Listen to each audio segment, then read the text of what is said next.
You're 10 years old the first time someone says it to you. You're big for your age. They say it like a compliment, like it's something good, but to you it feels more like a tag you didn't ask for. Still, you wear it, you own it, you learn to carry it. Because being big means expectations. It means you're the one coaches notice during warm-ups. It means you're the one asked to get every rebound, set every screen, so you start playing like a big man before you even know what that means. You fight for position under the rim like your life depends on it. You jump for rebounds with elbows up because someone once told you. Rebounding is about who wants it more. Turns out, you want it more. You love the sound of the ball hitting the hardwood, the way it thuds against your palms when you snatch it off the glass. You start to understand that your job isn't to shoot fadeaways or dribble through defenders. Your job is to clear space, to set bone-rattling screens, to be the reason your team gets second chances. Your coach calls you a presence in the paint. Your dad calls you a problem down low. Opponents call you names, but they do it while stepping out of your way. While other kids trade Pokemon cards or practice trick shots from half court, you're doing wall sits until your legs shake. You're learning how to box out using leverage and balance.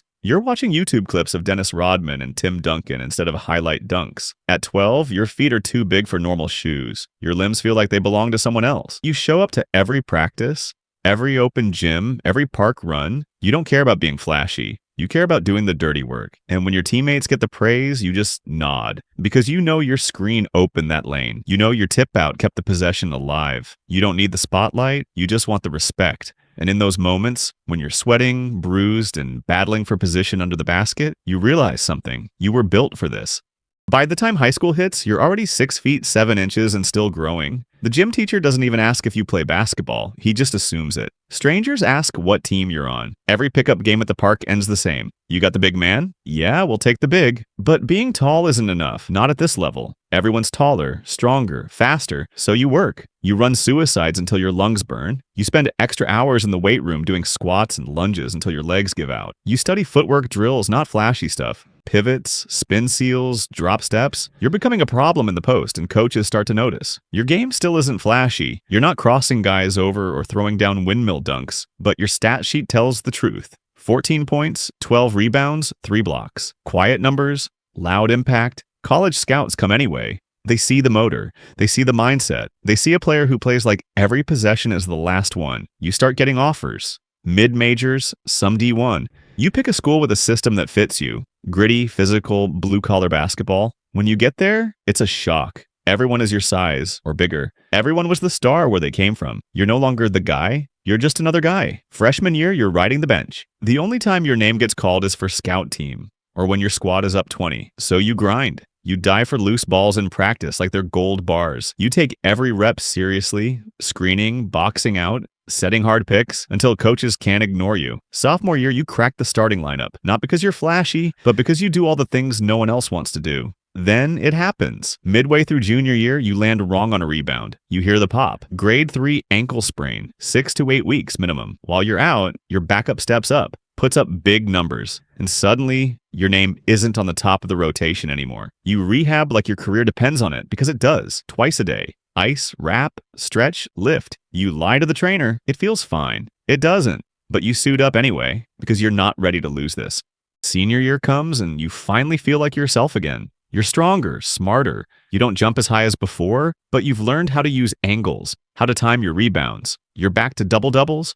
You're boxing out guys who jump out of the gym and still coming down with the ball. One game, you catch a body, poster dunk on a 5-star recruit. It goes viral. Your name starts floating in draft talks. Second round buzz. Maybe late first if a team needs toughness. You try not to get caught up in it, but how can you not? Draft night comes. You dress up. Family watching. TV on. Every pick, your chest tightens. Then pick 60 goes by. Your name never comes. No call. No hat.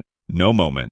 Just silence. It hurts? You thought you did enough. Maybe it just wasn't your turn. A few days later, your agent gets you into summer league. It's your shot. Your whole career compressed into a few games in Las Vegas. You're guarding lottery picks, setting brutal screens, getting rebounds out of nowhere. You're not trying to impress. You're trying to survive. You average 6 points, 7 boards, and a couple of charges drawn. No highlight dunks, but one coach notices. You earn a 2-way contract. Welcome to the G League. You ride buses through the middle of nowhere. You share hotel rooms with 19-year-olds who still miss prom. You play in gyms with 200 fans and bad lighting, but you play your heart out. Every game, every practice, you do your job. Then, one night, the call comes. An injury on the main roster. They need a body. You pack your bag before they finish the sentence. You're on a flight that night. 10-day contract. First NBA game. You check in late third quarter. Hands shaking, knees buzzing. You box out, get a rebound, go back up strong. Your mom's in the stands, recording everything with her iPad. 10-day turns into another, then a rest of season deal. You're not a star. You're not even in the rotation every night, but you're here, on the roster, in the league. And for a kid who went undrafted, that means everything.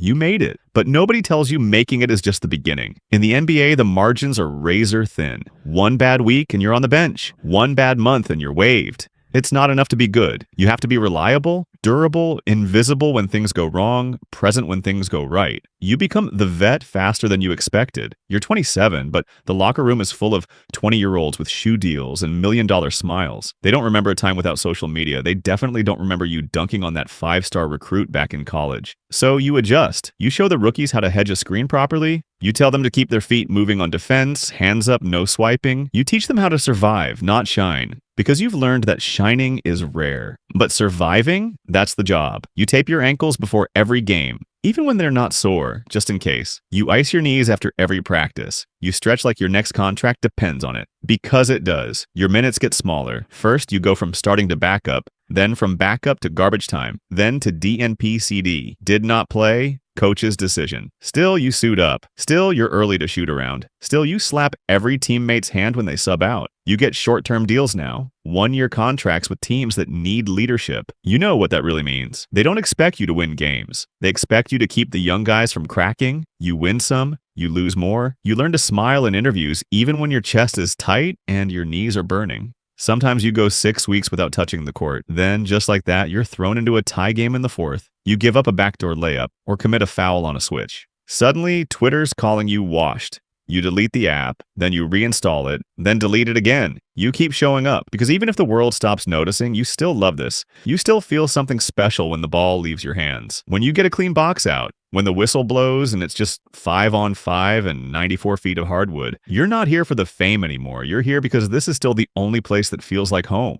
One off season, the phone just stops ringing. No texts, no invites, not even your agent checking in. You keep training anyway. You run hills, lift weights, shoot corner threes. You tell yourself it's just a matter of time. Deep down, you know it's over. No team calls. Not for camp, not for a tryout, nothing. You throw in your backyard just to feel the ball again. It doesn't feel the same, so you stop. You become a coach, not for the fame, not to stay close to the game. You do it because some kid out there feels like you once did. Big, overlooked, and trying to prove something. You teach them real things. How to box out right, how to stay in a defensive stance without reaching, how to make a career off effort, not highlights. You don't tell them how lonely it gets. You don't tell them about the birthdays you missed or the nights you sat in an empty hotel room wondering if it was all worth it. You just say, nice job, good footwork, keep going. Sometimes at night you still dream. You hear the bounce of the ball, feel the weight of the screen you're about to set, see the crowd blur into a sea of noise. You wake up reaching for your old jersey, but it's not there. And that's the hardest part. Not losing the game, but learning to live without it. Still, if you could go back, do it all again, the bruises, the bus rides, the benchings, the battles, you wouldn't change a thing. Because even if it chewed you up, the game gave you everything.